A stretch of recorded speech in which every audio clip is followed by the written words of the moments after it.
Hi friends, good morning. Please look at the next problem in profit and loss. Friends, problem is given in the description box.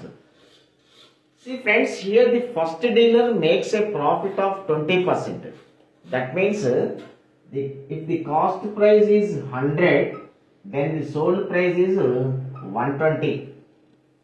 Friends, this sold price becomes the cost price for the second dealer.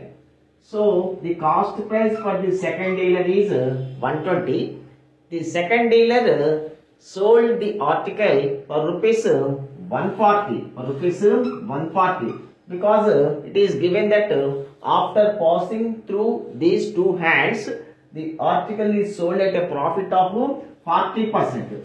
So the second dealer sold the article at 140 rupees.